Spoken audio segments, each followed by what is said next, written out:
सत्ता में। लेकिन सबसे पहले बात करते हैं अमेरिका से आई ऐसी खबर की जो आज पाकिस्तान के प्रधानमंत्री शहबाज शरीफ और सेना प्रमुख आसिम मुनीर को बहुत दर्द देने वाली है। जिस पाकिस्तान की संपूर्ण सत्ता ट्रंप के आगे नतमस्तक रहती है, जिस पाकिस्तान के सेना प्रमुख व्हाइट हाउस में ट्रंप के साथ डिनर करते हैं, आज अमेरिका के उसी पाकिस्तान पर कूटनीतिक प्रहार किया गया है। अगर ये कहें कि मुनीर की थाली पर भारत की डिप्लोमेसी भारी पड़ी है तो वो गलत भी नहीं होगा। ऐसा इसलिए कहा जा रहा है क्योंकि अमेरिका में पाकिस्तान के समर्थन वाले आतंकी संगठन TRF यानी द रेजिस्टेंस फ्रंट को आतंकी लिस्ट में डाल दिया गया है। एक बार फिर से सुनिए, TRF को अमेरिका ने आतंकी संगठन घोषित कर दिया है। ट्रंप सरकार का यह फैसला आज शहबाज और मुनीर को बहुत चुभ रहा होगा, बहुत दर्द हो रहा होगा, क्योंकि वो TRF ही है जिसने पहलगाम हमले की जिम्मेदारी ली थी। वो TRF ही है जिसका नाम लेकर भारत ने पाकिस्तान को पूरी दुनिया में एक्सपोज किया है। ट्रंप को नोबेल शांति पुरस्कार के लिए नॉमिनेट कर पाकिस्तान को अमेरिका से बहुत उम्मीदें रही होंगी, लेकिन अमेरिका के एक फैसले ने पाकिस्तान के आतंक चरित्र को दुनिया के सामने एक बार फिर ला दिया है। इसे आप ऐसे भी समझ सकते हैं, पाकिस्तान और पाकिस्तान के सभी आतंकी संगठन अब तक TRF को द रेजिस्टेंस फ्रंट से संबोधित कर रहे थे। पूरी दुनिया को ये बता रहे थे कि ये सिर्फ एक संगठन है, लेकिन अमेरिका ने अब ये बता दिया है कि ये सिर्फ और सिर्फ टेररिस्ट फ्रंट है। आसान भाषा में अगर समझें तो अब पूरी दुनिया ये जान चुकी है कि TRF में T का मतलब टेररिस्ट है, टेररिज्म है। वैसे आपको ये बता दें कि TRF की सबसे ज्यादा चर्चा पहलगाम अटैक के बाद हो रही थी, क्योंकि इसने आतंकी हमले की जिम्मेदारी ली थी। हालांकि बाद में इनकार भी कर दिया था, लेकिन पूरी दुनिया जानती है कि TRF खूंखार आतंकी संगठन लश्कर का ही लाडला है, जिस पर अब अमेरिका कानूनी और कूटनीतिक हथौड़ा चला चुका है। अमेरिका की इस कार्रवाई के बाद पाकिस्तान के बड़े बड़े मंत्री बौखलाए हुए हैं। पाकिस्तानी मीडिया को भी मिर्ची लगी है। सिर्फ 120 सेकंड में TRF के आतंकी संगठन घोषित होने के बाद पाकिस्तान से आ रहे रोने वाले रुझान भी देख लीजिए।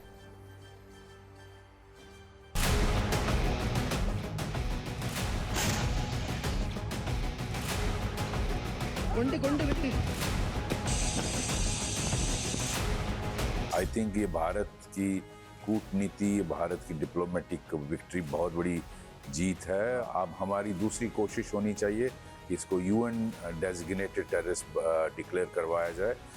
हालांकि उसमें चाइना पाकिस्तान के इशारे पे ब्लॉक करने की कोशिश करेगा, लेकिन कोशिश करने में कोई we don't lose anything.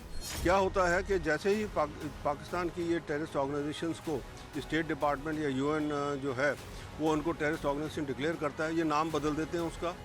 Organisation वही रहती है, लोग वही रहते हैं, काम वही कर रहे होते हैं। वो कि अमेरिका को पाकिस्तान को एक टेररिस्ट स्टेट डिक्लेयर करना चाहिए जो स्टेट स्पॉन्सर्ड टेररिज्म जो है इस्तेमाल करता है as a state policy. America के विदेश मंत्री मार्को रूबियो ने बाकायदा बयान जारी कर, दस्तावेज जारी कर पूरी दुनिया को ये बताया कि TRF वैश्विक आतंकी संगठन है। हमारे पास वो डॉक्यूमेंट मौजूद है जिसमें यह भी दर्ज है कि TRF लश्कर का लाडला है। आपको विस्तृत रूप से इसकी जानकारी देते हैं। ये देखिए, आइए हम आपको बताते हैं कि अमेरिका ने कहा है कि TRF लश्कर तैयबा का मुखौटा है। देखिए, ये वो डॉक्यूमेंट है जिसमें साफ तौर पर बताया गया है, और इस डॉक्यूमेंट में बताया गया है कि देखिए TRF Lashkar Taiba LET front and proxy, इसके बारे में यह भी कहा गया कि अप्रैल 22, 2025 को पहलगाम अटैक जो हुआ था जिसमें 26 सिविलियंस मारे गए थे, जिनको धर्म पूछकर मारा गया था।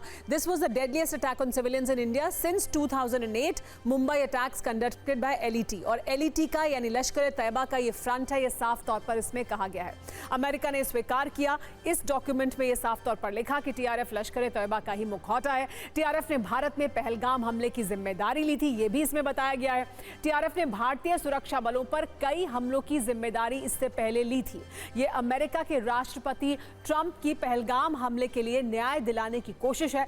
ट्रंप सरकार आतंकवाद के खिलाफ मजबूती से खड़ी हुई है। यह आतंक के खिलाफ अमेरिका का वो संदेश है जिसे आज पूरी दुनिया को देखना चाहिए और यह समझ लेना चाहिए कि कैसे पाकिस्तान आतंकियों का समर्थन करता है, आतंकी संगठनों को संरक्षण देता है। पाकिस्तान सिर्फ ये ढोंग करता है कि वो भी आतंकवाद से पीड़ित है। है। अमेरिका के इस फैसले का भारत ने स्वागत किया है। भारत के विदेश मंत्री एस जयशंकर ने कहा है कि अमेरिका के इस फैसले का स्वागत है। ये अब स्पष्ट हो गया है कि भारत और अमेरिका आतंकवाद विरोधी अभियान में साथ हैं। उन्होंने अमेरिका के विदेश मंत्री मार्को रूबियो को धन्यवाद देते हुए कहा कि आगे भी आतंकवाद के खिलाफ जीरो टॉलरेंस रहेगा। आज आपको ये भी जानना चाहिए कि पहलगाम में पर्यटकों की हत्या करने वाला टीआरएफ कितना खूंखार है, वो कैसे अस्तित्व में आया, पिछले 6 वर्षों से कैसे कई आतंकी हमलों में वो शामिल रहा है। 2019 में जम्मू कश्मीर से आर्टिकल 370 हटने के बाद टीआरएफ अस्तित्व में आया था। ये लश्कर-ए-तैयबा का प्रॉक्सी आतंकी संगठन है। ये कहा जाता है कि आईएसआई हैंडलर्स ने लश्कर की मदद से टीआरएफ को बनाया था। आपको ये भी बता दें कि 5 जनवरी 2023 को भारत ने टीआरएफ को आतंकी संगठन घोषित किया था। 2022 में जम्मू कश्मीर में टीआरएफ के 108 आतंकी मारे गए थे। 2022 में ही टीआरएफ चीफ शेख सज्जाद गुल को वांटेड आतंकी घोषित किया गया था। यह आतंकी संगठन आम नागरिकों की हत्या के साथ साथ सीमा पार से ड्रग और हथियार की तस्करी में भी शामिल रहा है। टीआरएफ अक्सर ऐसे लोगों को भर्ती करता है जो आम नागरिक जैसे दिखते हैं, लेकिन गुप्त रूप से आतंकी गतिविधियों में शामिल होते हैं। अमेरिका ने टीआरएफ को 2 लिस्ट में डाला है। एक है एफटीओ और दूसरी लिस्ट का नाम है एसडीजीटी। आज आपको यह भी जानना चाहिए कि इस लिस्ट में आने के बाद टीआरएफ पर कौन-कौन से प्रतिबंध अब लगेंगे। एफटीओ लिस्ट अमेरिका का एक कानूनी टूल है जिसे अमेरिका का विदेश विभाग तैयार करता है। इस लिस्ट में उन आतंकी संगठनों को डाला जाता है जो अमेरिका की राष्ट्रीय सुरक्षा, विदेश नीति या फिर नागरिकों के लिए एक बड़ा खतरा माने जाते हैं। इसमें शामिल आतंकी संगठनों की मदद करने पर कानूनी कार्रवाई होती है।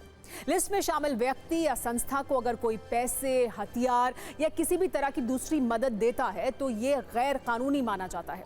उसके खिलाफ कानूनी कार्रवाई की जाती है। टीआरएफ के एसडीजीटी लिस्ट में शामिल होने का मतलब यह है कि इस पर आर्थिक प्रतिबंध भी रहेगा।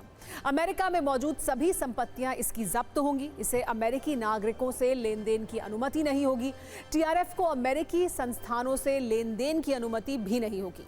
इसके ग्लोबल वित्तीय नेटवर्क पर रोक लगाई जाएगी। बैंकों और वित्तीय संस्थानों तक पहुंच सीमित कर दी जाएगी। टीआरएफ को फंडिंग की भी अनुमति नहीं होगी। टीआरएफ पर अमेरिका की कार्रवाई के बाद इसकी सबसे ज्यादा चर्चा जम्मू कश्मीर में हो रही है। यह कहा जा रहा है कि अमेरिका को यह एक्शन और पहले लेना चाहिए था।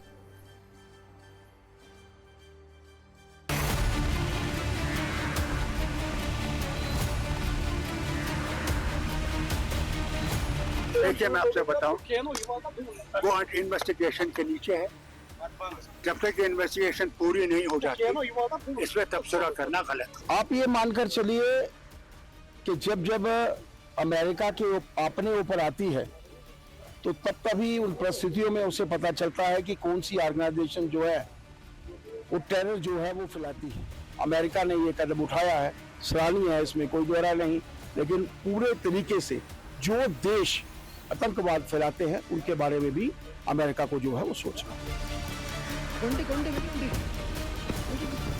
करना चाहिए। बहुत पहले करना चाहिए था, लेकिन हम ज़्यादा कुछ भी एक्सपेक्ट नहीं करते हैं यूएसए की तरफ।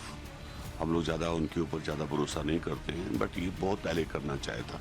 पूरा वर्ल्ड जानता है, वो सब ऑर्गेनाइजेशन टेरर फैलाते हैं देश के अंदर, कहीं पर भी वर्ल्ड में कहीं पर भी, उनको जैसे कुछ होता है एकदम बैन करना चाहिए। जो कुछ हमारा भी हुआ है, पिछला वाकया घटा है, इतनी कमज़ोर इच्छा शक्ति के साथ नहीं कि हम किसी के बटन दबाने के ऊपर रुकेंगे।